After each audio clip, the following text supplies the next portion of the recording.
Hi, this is James. Welcome to Slaying Sober, where we tell stories of addiction, recovery, and hope. Wherever you are in your sober journey, know that you do not stand alone. Welcome to Slaying Sober. Today, I have Faye.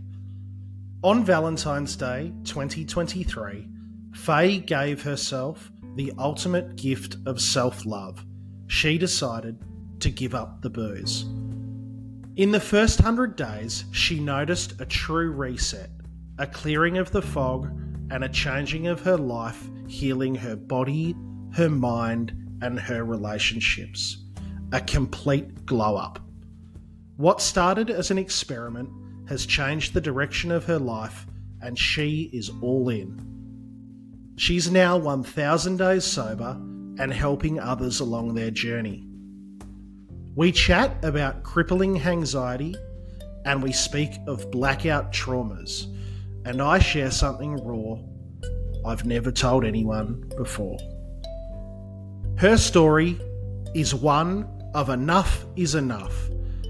She embraces kindness towards herself, unpacks her traumas, and has found freedom on the other side. This is a story from self-hate to self-hype. This is Faye's story. This is a trigger warning. On this episode, we discuss some heavy topics, including blackout drinking and sexual assault. Please tread carefully. G'day Faye, welcome to Slaying Sober. Thank you so much for having me, James. So excited for this chat. As I just said, I love that we've already had so many conversations in the DMs, and I've watched all your reels and listened to your podcast as well. Oh, thank you. Hopefully, we can inspire people together with this conversation today. No, I think we will. I definitely will. And do you know what? When I look back at my sobriety journey, podcasts were like the number one thing that really, really helped me along the journey. I'd always take myself on a walk and just put in all these podcasts. And yeah, I just think it's absolutely incredible what you do, James. Thank you. And you can plug in any time and take what you want from it away and leave what you don't get, right? Oh, 100%, yeah, because not everything works for everyone. I didn't realise at the start that alcohol-free drinks aren't for everybody. That was like a massive surprise. But now it completely makes sense. Like, it can be triggering for some people, but then for other people, it can be the best thing in the world. Like, for me, it is the best thing in the world. I did have someone message me on TikTok though, because I've just celebrated I've just gone 1,000 days alcohol-free, which is crazy. And congratulations. Thank you. And I've been posting about that on my TikTok, and someone did message me saying, why are you still celebrating with alcohol-free drinks? And I said, well, I do still associate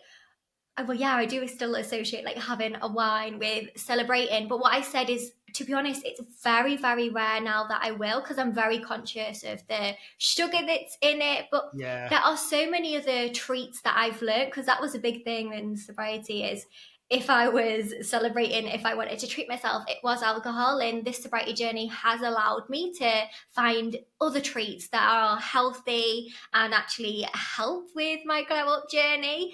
But yeah, I still do drink alcohol-free drinks. I think they're absolutely great. But it can be anything, can't it? Like, it could be a green tea in the morning, or it could be cacao at a cacao ceremony, or whatever it is. I think it's largely about the connection with others and the social thing that probably ingrained in our mind is it's cheers, well done.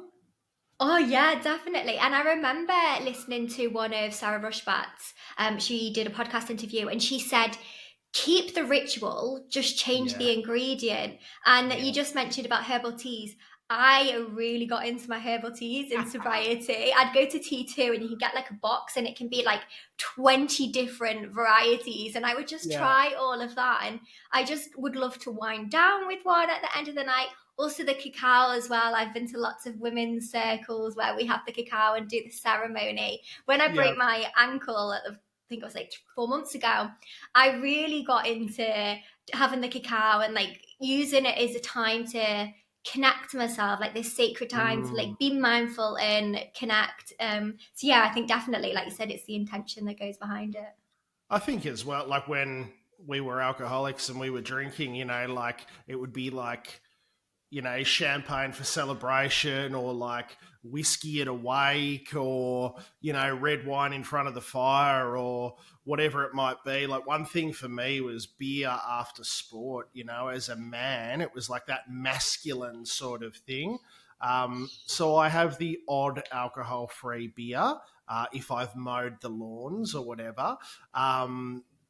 But again, yeah, I can see how it's triggering, and also like water's good as well, Yeah, and you know the thing is that I'm just gonna go one step back. Is like we think we have this association with like alcohol and celebrating, but also for me, even if there wasn't a reason to drink, like I'd make it a reason to drink. I would just drink all the time. If I was bored, if there was something going on, I'd drink. If I was bored, I would drink. So it's just it's crazy how alcohol is just so ingrained in our culture. So your accent is a dead giveaway that you're not from Australia. Tell us about where you grew up and what you did for joy as a child. Oh, I love you asked about the joy. I've been working on that at the minute. So I grew up in Chester, in between Manchester and Liverpool. And I grew up with my mum and dad. My mum and dad were together. And Yeah. I would see my mum and dad have parties like every weekend. If we weren't hosting a party, we would be at somebody else's having a party. Yeah, And yeah. yeah, I think I just got that association straight away. Like when I Yes. grow up, fun is going to be drinking, and like that's how Yeah. you make friends. But for me, then joy. I used to love playing with dolls. I actually didn't stop playing with dolls till I was 13. And that's when I Yeah. started drinking, which is absolutely Yeah. wild. But yeah, I'd say it's crazy that I stopped playing with dolls at 13 and then I basically started drinking. That's when mum and dad split up and I just went off Yeah. their rails. So you said that your mum and dad split up when you were 13, which was around the time that you were drinking. There was a lot of partying going on in the back end. Did alcohol have something to do with their relationship breakdown? So when Yeah. I was growing up, I remember my mum not having the best relationship with alcohol, very much a drinker like me, loved to Yes. party, loved to party. She blacked out a lot. I don't think she liked blacking out. I don't think anyone likes blacking out. Yeah. And yeah, I just used to see my mum the next day hungover and she used to get so sick, like so sick. So before she split up with my dad, she actually stopped drinking. Can't speak on their behalf. Yeah. Yeah, but possibly it did. But my mum always says that she just knew her drinking was really problematic. Her Yes. dad actually passed. She would call her dad an alcoholic, and she said Okay. all her uncles were as well. Like, my family background is from Ireland, and again, very Yes. heavy on the Yeah. booze. But I do remember when she wasn't drinking. Oh my god, I loved her so much. She was Yeah. absolutely amazing. We had so much more fun. She wasn't hungover because honestly, her hangovers were just absolutely atrocious. And I Yeah. do remember a lot of that as a child. Then she met my stepdad and she Yeah. started drinking again because I think she just thought that she's come out of that marriage with my dad. She said though the drinking just it was like this torpedo where it just got worse and worse and worse quite quickly. So Yes. now she's stopped drinking again, and now she's two and a Yeah. half years sober. So she got sober Wow. just after me, and like we had something to bond about, which was absolutely crazy. She used to always tell me off for drinking. I used to give her comments about drinking, and then Yeah. I would just send her podcast, and then she would send me things that she's seen on Facebook, and then we had this amazing bond over going alcohol free, which was just gorgeous. Isn't that lovely that you can, Yeah. like as we know, alcoholism and drinking does get passed down through your genes, which it sounds like it has done to you. And so the fact that, yeah, you guys can relate and work together in your sobriety is an amazing thing. Yeah, because I remember at the start of my sobriety, because my partner still drinks, I did struggle. I remember one time, and this is when I had to reach out to my mum. I was like, Mum, I feel so lonely. Joe was out last night. He's in bed hungover all day, and I just feel lonely. And Mum was like, Faye, do what you normally do. Get yourself out, take yourself to a coffee, have a little solo date, and just make it about you. And after having that little pep talk from my mum, I had a gorgeous day. I've got like loads of self-love workbooks because whilst I was drinking, there was no self-love whatsoever. And yeah, I just took myself out and just made the day about me, just pulled the love back into me, and it was really nice. So tell me what Valentine's Day 2023 means for you, given that we're talking about love and self-love. Wow, that's actually just giving me goosebumps again. So, yeah, that day was the day that I decided I'm going to take a 6-month break from alcohol. So, I was sat on a plane from Dubai to Sydney. I just spent a week in Dubai celebrating one of my cousin's wedding. It was a huge celebration. And I remember the first night I met everybody, I was so excited. But I'd just done 3 weeks no alcohol, and I was so proud. I was like meditating, journaling, working out, and walking. And when I was going to Dubai, I thought, wow, I feel amazing. I want to continue that. And then that first night I met everybody, I got so excited. I only remember being there for about an hour. And then the next thing, I'm waking up the next morning, asking Joe how we got home. Horrendous headache, like my head, I couldn't lift my head up from the pillow. And then that day, the next day was the hen do. And my mum was there at the hen do waiting for me for like 2 hours. And on that holiday, one of the intentions was I really want to spend time with my mum and family because obviously I don't see them living other ends of the world. And it just started really bad. Like I was either in a blackout whilst I was there, or I was in bed hungover. And then, to be honest, the whole holiday looked like that. Like I blacked out quite easily. I used to always try and not, but it just always happened for me. And then the wedding was quite tricky for me because I know what type of drinker I am. I also have ADHD. I got diagnosed ADHD just before this holiday. I just got diagnosed. So I kind of knew what happens when I drink. I basically don't have any impulse control when I drink, and I do the most stupidest things. So at the wedding, you'd always see pictures of me with a drink, like a Prosecco, but a water. So I was really conscious, like making sure I was having loads of water. And I would say to myself, no, Faye, take it slow, wait till it's dark. And it was really hard for me because I was seeing everyone like drinking loads, and I was like, I want to drink. Like it's a free bar. Like I want to drink. And it was just constantly in my mind, like, Faye, will I have another one? No, don't, Faye, actually, because you might show yourself what you don't know what will happen. Like, look what's happened already this holiday. Just don't. And it was just like this constant argument in my head, this constant chatter. But it got to that dance, and it was dark, and I just like let my hair down there. And then of course, I remember being in the taxi asleep and Joe saying, "Come on, we're here."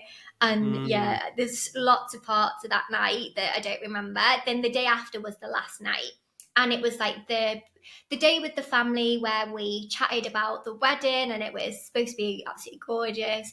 And it was my last night, so I just thought, fuck it, I'm just gonna drink. And we had loads it's that madness and that insanity as well. Like I've got a yeah Prosecco in one hand, I've got a water in one hand.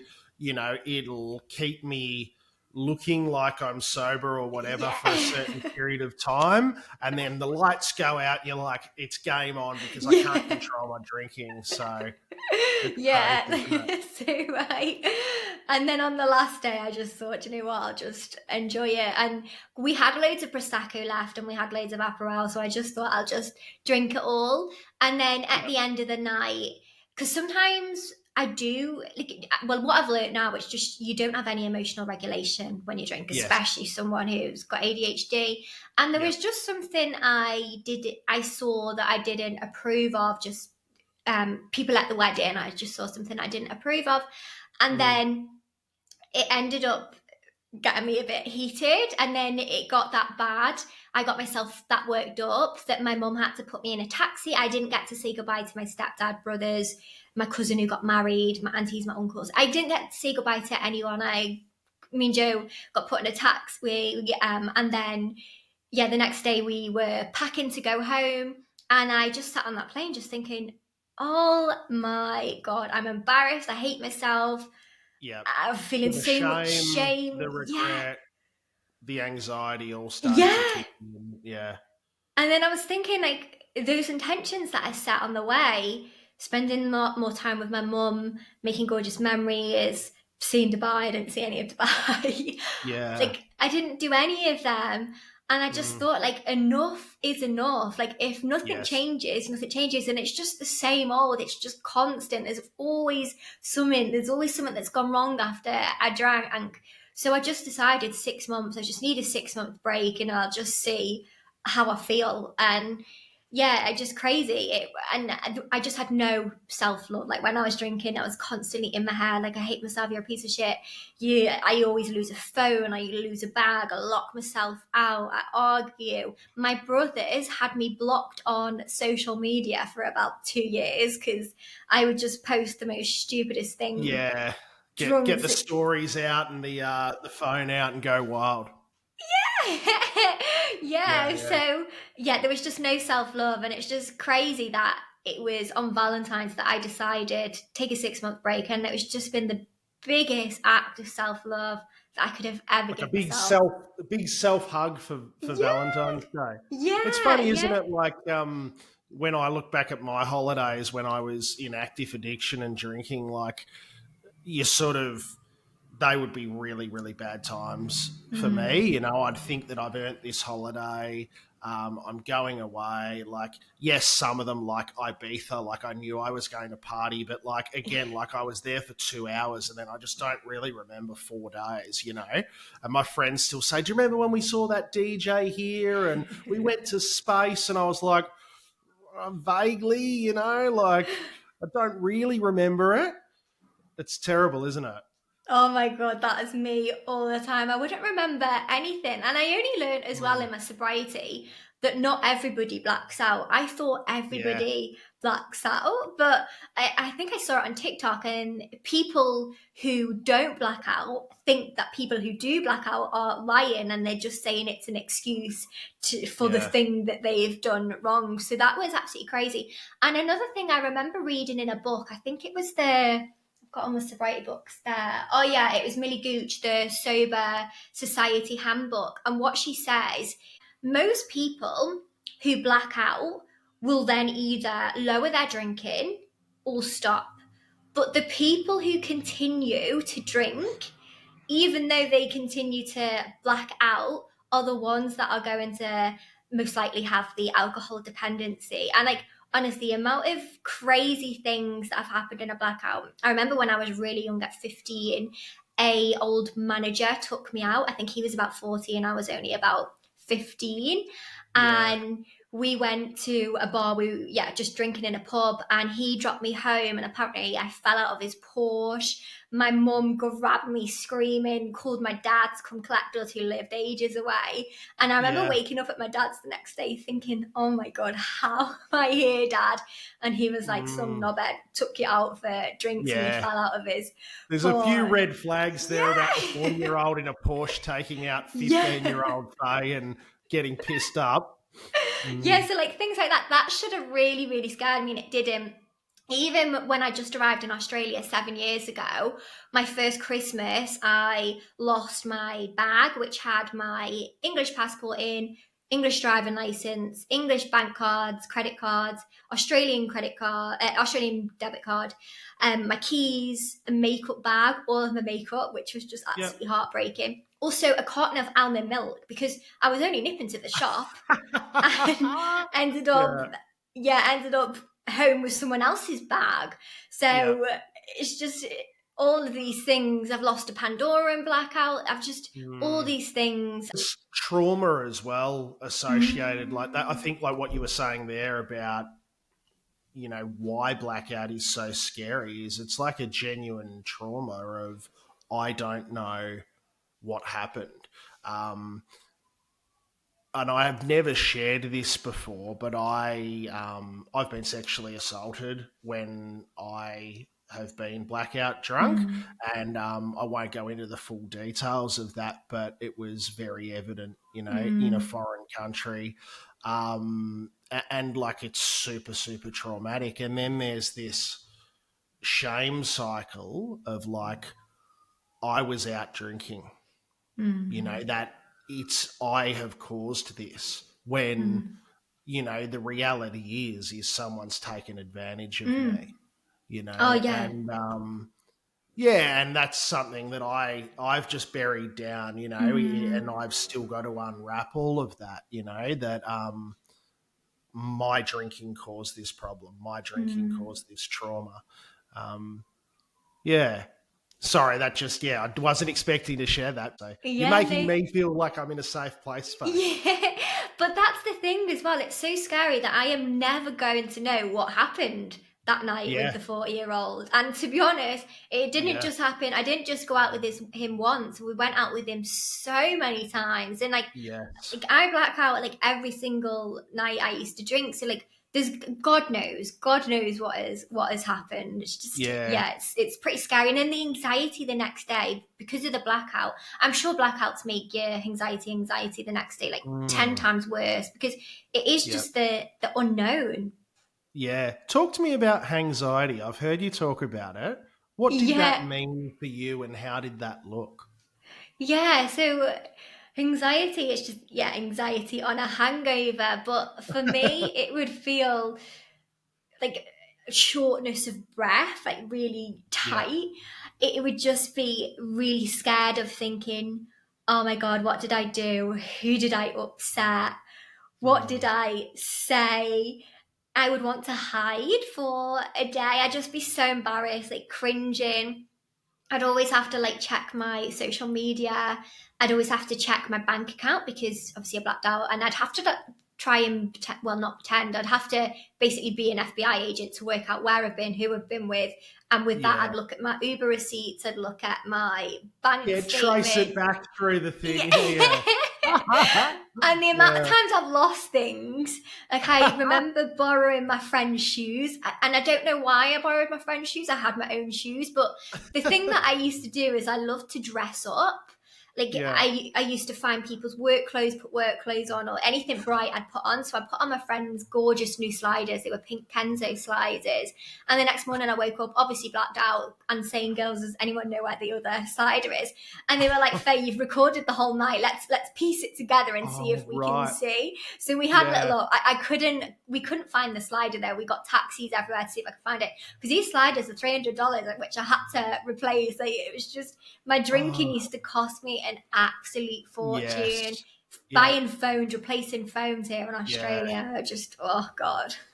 And for our friends that have got more control about their drinking, they can go back through that night and say, "Yeah, Faye, we went to this place, we went to that place, we left there because we didn't feel safe or whatever."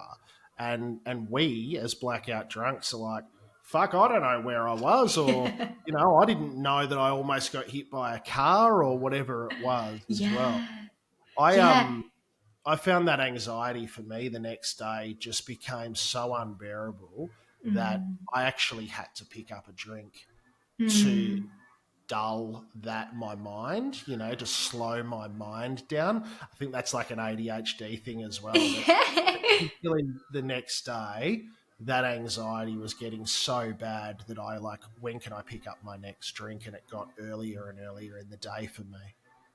Especially in Australia here, like it was a massive thing for us then to drink the next day, for us to go out, and when we wake up we would make mimosas because it was like breakfast, obviously orange Yeah, juice and breakfast drinks. prosecco. Yeah, yeah, so that was very normal. That just became normal. Like I wouldn't even I never thought that was problematic. I just thought that was the norm. That's what me and the Yeah. girls did.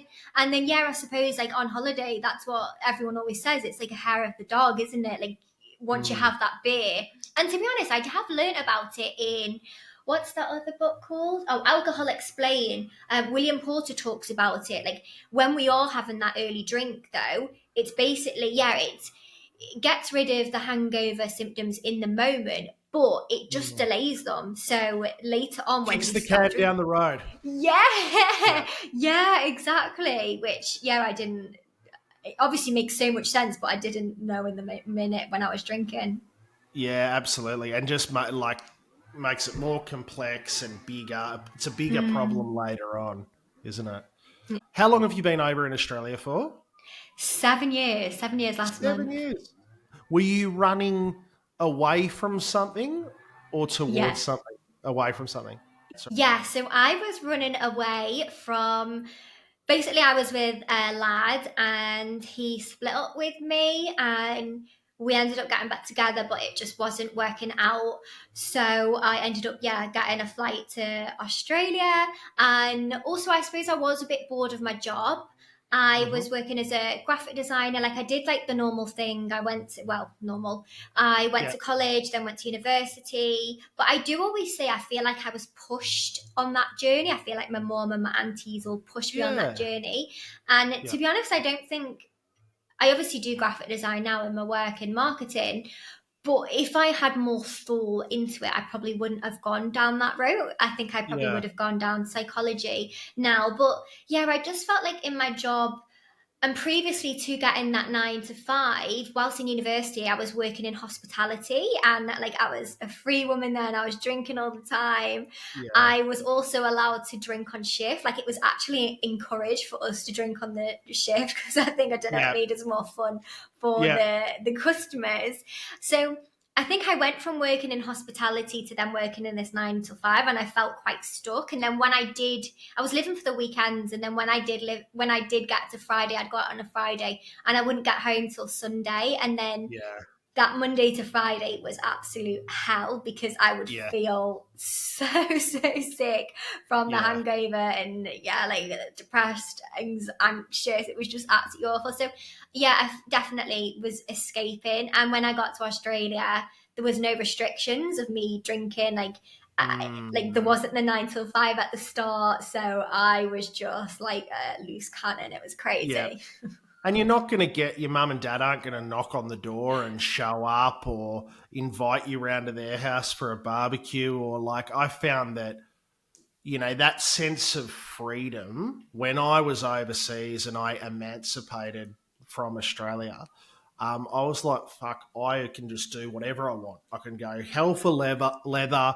If my room's messy, if I'm not eating right, no one's on my back. Like I'm off here. Yeah, definitely. That's what I thought. But the thing was, I did have my mum messaging me saying, Faye, Yeah. you are drinking way too much. You need to cut Uh, it down. And she was takes like, one to know one. yeah. She was Yeah. like, you look so bloated. Like, you must be drinking a lot. Like, your face is round. Like, you must be drinking a lot. And I was like, Mum, I am living my best life in Australia. You are just jealous of me. Leave me alone. And, like, Yeah. yeah, definitely It- what not. what did you do in hospitality that led you to drink on the job and stuff? Just working behind a bar. Just Yeah. working behind the bar, and then the managers were like, "I'm pouring a drink. Would you like a drink?" And Yeah. it's crazy. Even like when we finished a shift, they would say, "Yeah, just have another drink before you leave. Take what you want," and just like they encouraged it. It was just like such a normal thing. We enable our behaviours 100%, as yeah. well to keep partying. Oh yeah, definitely. And another thing as well is I used to be so proud of being the party girl. Like I Yeah. literally wore it with a badge of honor. I used to Yep. get so many messages of people saying, "Oh my god, I can't believe you're still up partying. I'd love to come on a Mm. sesh with you." And I remember even one time, I think I took a week off alcohol. I don't know why. Maybe me and the girls went away, but there was like this rare time that I didn't Yeah. drink. Yeah. And I had a few people message me saying, like, "Are you okay? Is everything okay?" One person was like, "I'm just checking in to make sure you haven't been locked up or anything." And I was like, "Oh my God, it's absolutely wild." I remember screenshotting them like last year, going through my old messages, and I seen it and I was like, that is so bad. Yeah, yeah. How did you feel like mentally during the week, when you were by yourself maybe? you weren't in that social scene. Tell me how you felt then. Yeah, so I felt like, to be honest, when I was drinking, I always needed to be around people. I always needed to be out. I didn't want to be in my own company. I'd suffer really bad with FOMO. If the girls were going out, I had to be there. So I don't really think I got to learn about my feelings that much. But then there was a time where it was during COVID. I was a bit stressed with the visa, whether I go home or come back, because if I went home, I would have had to like leave forever basically, because you don't know when you were coming back during COVID. Like, it was such a stressful time, and I wasn't working. So in that time, oh my goodness me, I felt really, really depressed. Like, I was just so upset, so teary. But then I would drink on like a Friday and Saturday. I was spending the money that I really didn't even have on alcohol, and like that was causing arguments with my partner. And I'd only really realized, well, I've only really spoke about it not much, because like I was saying before, like I've always been quite embarrassed about it, but now it just completely makes sense why I was feeling so depressed then. It's because with the alcohol was taking all my money. So because of the alcohol, I was in financial stress. I wasn't working because I was drinking. I wasn't exercising because I was hungover. I wasn't eating well because, again, like I was hungover and then just had no motivation to eat. I was working with a psychologist at this point as well, and she was like, "You're not seeing anybody. You need to go out and you need to see people." But like, it makes sense now. It's the alcohol withdrawal making me anxious to not see people. So it's just crazy that then when you take away that one thing, alcohol, then you can start to get a job that's more purposeful, more meaningful. You do have the energy to go for a walk in the morning, work out. You actually start to desire food that is healthy. You want to see friends. Because when you're not hungover, when you're not drinking, like you don't then cancel plans, because the amount of times that I've had to cancel plans with friends because I'm either still up partying or I'm hungover was crazy. So like my friendships in sobriety just got so much better. But yeah, it was just weird. I think when I was drinking loads, I needed to be around people. And when it was that period, I don't think I was aware of my emotions. But then when there was like the financial stress, when I stopped seeing people, that's when I think everything hit me and I became aware of how actually sad I was. Yeah. Talk to me about your connection and friendships now in sobriety. Yeah, so I think that's my favorite part of sobriety. So I didn't have the best of relationship with my mum. She was always telling me off. Like growing up, I'd always be doing something wrong. Like I'd be drinking on the school field. She'd get a call from school. I used to smoke as a child, which like is so unlike me now, like it's just crazy. And Yeah. she'd get like parents calling her saying, "Just to let you know, I've just seen your daughter outside the school smoking with looks like a bottle of vodka." Like it was Yeah. so bad. So me and mum had this terrible relationship because I was just causing her so much stress. And then when I got to Australia, my relationship with my brothers got really bad because I was constantly posting things that they didn't like on social media. Even at home, when I was living at home, I was constantly just causing arguments. I did Yeah. this thing where I would always like bring people back to my mum's house after a night out, because when we lived in Chester, my mum lived in a big house, and I could bring people back because it was out of the way, like you wouldn't see people. But when we moved house, when my dad let my mum sell the house, we moved Yes. into a smaller house, and I still used to bring people back just because I was in that routine, and I'd Yeah. wake everybody up, and like it was just so selfish. I'd bring people back at Yeah. like 4 o'clock in the morning when my brother would be in work the next day, and like the amount of arguments I caused because of that. So removing alcohol, like I was just saying, like my mum is now alcohol free. She's 2.5 years alcohol free, and we bonded so much about it. I kept sending a podcast, Sarah Rushbatch podcast, because Sarah Rushbatch is a lot older than me. She's like in my Yeah. mum's age. And my mum started to relate, and yeah, we were just like, oh my Yeah. God, did you know that about alcohol? And listen to that Aha. tip. And then, yeah, me and mum have this gorgeous relationship. When Sarah's book came out, we both got it and we were both reading it. We had like this little book club. And yeah, it's Yeah, just so good. amazing. We've just got this gorgeous relationship. Even my brothers now. So both of my brothers have been in Australia with me. And there was this Okay. one point where they both live with me, and we got Oh, on like a house of fire. And like, if I was still drinking, well, they wouldn't have been staying with me. They wouldn't have been spending time with me. They would have just yes. hated me. We would have been arguing. But we were just all with each other in the house.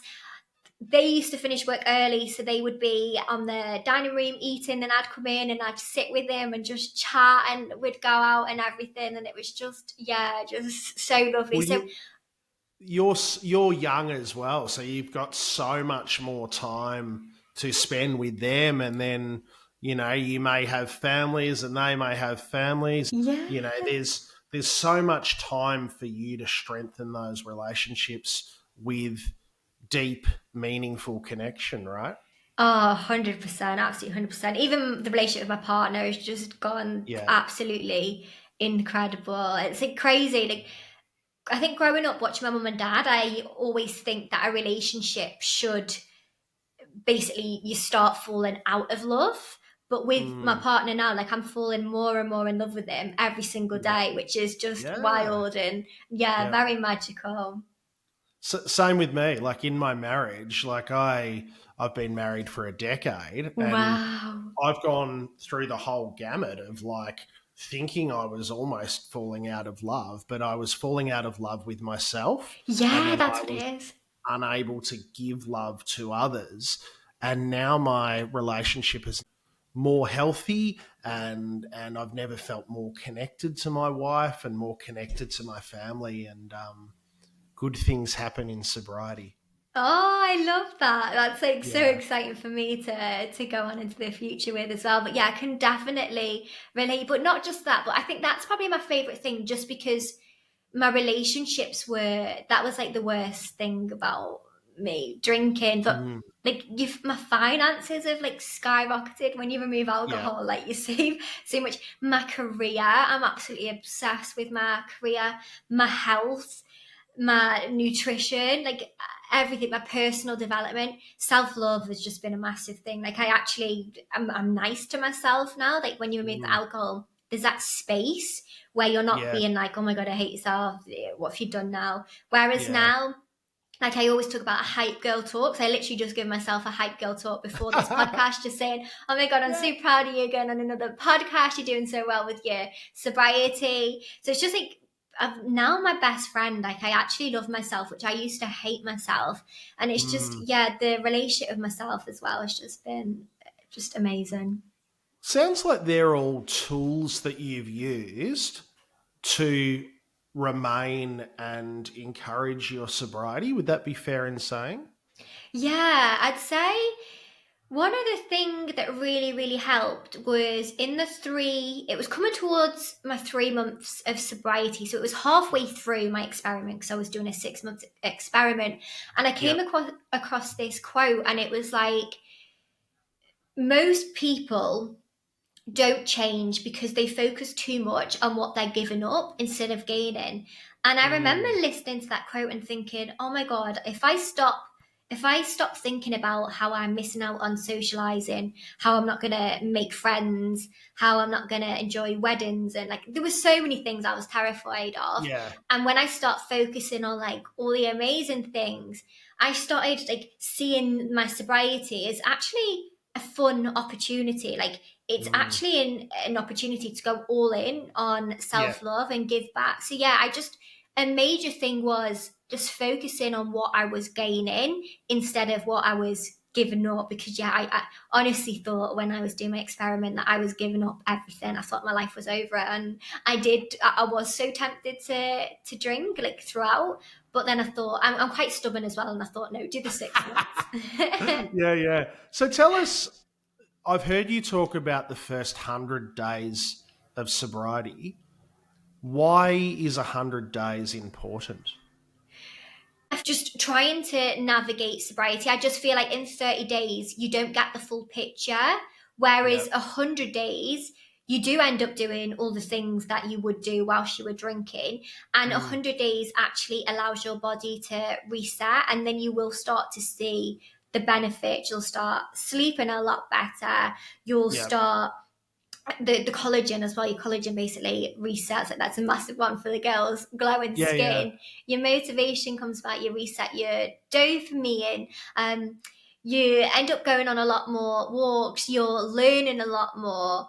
Your immune system's a lot better. Gut health. Like there's so many things that you can benefit from when you do 100 days. And yeah, just for me, doing 100 days was just like life changing. Like that's when Yeah. everyone used to say to me, wow, you are glowing. You are absolutely Yeah.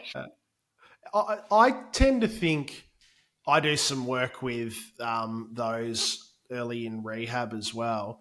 And, you talk about the glow up journey. I think that there's physical changes, you can see in the eyes and the face and the skin, early and to about, 30 days, I find they are definitely looking more well. But then at that sort of 90, 100 days, which is what you base your program around, I see the emotional sobriety start to come through. And, I work in a 12-step program. So our goal is abstinence. We are never picking up drugs and alcohol again. But it did take me a while. Like, I reckon it was probably 6 months. And that was when I then surrendered. I took ownership that I had a drinking problem early, but it was at 6 months that I surrendered that I can never pick up a drink again. For me, because if I pick up one, yes, my family might not see me till Sunday. There's a good chance they're going to fucking change the locks and I'm not going to be allowed back in. And then I'm completely untethered and I'm back into deep addiction and I'm hopeless and I've lost everything. So that's sort of the curve of how it works for me. Yeah, no, definitely, definitely. And I think most people who do come to me do want to stop drinking forever. So that is most of Mm. the girls. But what I've struggled with is can I sell a program that says stop drinking ever again? Because then I was thinking the way I approached sobriety was just giving myself an experiment because then it did take the pressure off. Yeah, But of 3 months course. into it, I was like, I am never drinking again. Why on earth Yeah. will I drink? Why would I put that poison in my body? Like I have created this gorgeous life. Like my life has grown, had a glow up in every area. Like why am I Mm. going to drink this drink that just ruins every part of my life? So yeah, Yeah. it's crazy, but yeah, I'd say most girls do come to me don't want to drink ever again. How many do you find like get to the end of that program? And do you have a conversation then to say, right, do you go back or do you stay sober? How does that look? Yeah, so I always say it's a choice, it's up to you. Yeah. I go through what happens. If you do take a drink, I say that you are very, very sensitive. If you have a drink Mm. now, you need to be very, very cautious. Yeah. And I also basically ask them about the benefits, what you have experienced. I also ask about your future, like what does your future look like? Yeah. What are you excited for? And then they'll Mm. say, for example, like buying a house, having kids, getting married. And then I'll say, how does alcohol tie into that? Is that Yeah. going to help with the goal or is it going to subtract from the goal? And most of the time they're like, oh yeah, like it's not adding to it. It's gonna backtrack me. So yeah, Yeah. it's I obviously have to as a coach give them the knowledge of what happens if you have a drink Yeah. just in case they do, because it can be quite dangerous, especially if you've not drank in 100 days. But yeah, I do say it's a choice, but I very much encourage them to, if they've enjoyed it, if they're not sure, do another 100 days and just see how you get on. Yeah. And that's the responsible thing to do as a coach, isn't it? To, you know, these are the outcomes that are ahead of you. This is what you need to be aware of. 1,000 days, congratulations. I'm so proud of you seeing it as a 30-year-old as well. Like, as I said, like life is so long. There's so much you have ahead of you and you get to do it sober. Thank you. No, thank you so much. It's amazing. What are you most looking forward to, Faye? Do you know what? I'm really looking forward to having children. Not anytime yet, which we spoke about before the podcast, but maybe in like the next 4 years. Because if I can just imagine myself, if I was still drinking as a mum, I would 100% use alcohol, probably to escape the stress of being a mum. Like I feel like I would have used alcohol to de-stress, and then the hangovers would have just made motherhood even worse. And then another thing that I always talk about is the states that I used to get into. Like, I could never control what states I would get into. I wouldn't want my children to see me in those states. I just think that if they saw me in those states, that's basically showing them that they can do that. And for me, it's the connection as well. You know, like it's one of my deep regrets that I wasn't sober until my children were 10-ish. You know, that I wasn't able to be as connected as what I would like to them, you know, and it's my great regret in life. And you get the opportunity to, if you choose to go down that route, and if you're lucky enough to do all of that, then, you know, through sober eyes, it's such a beautiful way of being part of their lives. That's gorgeous, though, that your children are 10 now and they've been able to see you sober from 10. I think that's very magical. Yeah, absolutely. And again, like there's a lot of, I got to do a lot of work, right? I've got to make a lot of amends to them and my family, but I get that opportunity, you know, to do so. And so I'm going to grab hold of that, and I'm going to spend every bit of time that I can to cuddle them and nourish them and be the vessel for their own journey in life, right? Oh, I love that. It's gorgeous. I wish you the best of luck, Faye. I've really enjoyed chatting with you today. Thank you so much for joining me. Oh, thank you for having me, James. Yeah, I really, really, really enjoyed this chat. Thank you. Good on you, Faye. See you later. Bye. Thanks for joining us today on Slaying Sober. If you're sober curious, in addiction, or know someone who could benefit from listening, please share this episode with them. Jump over to Instagram and say g'day at Slaying Sober Pod, and follow us on Spotify to hear the latest episodes come out. Until then, keep slaying sober.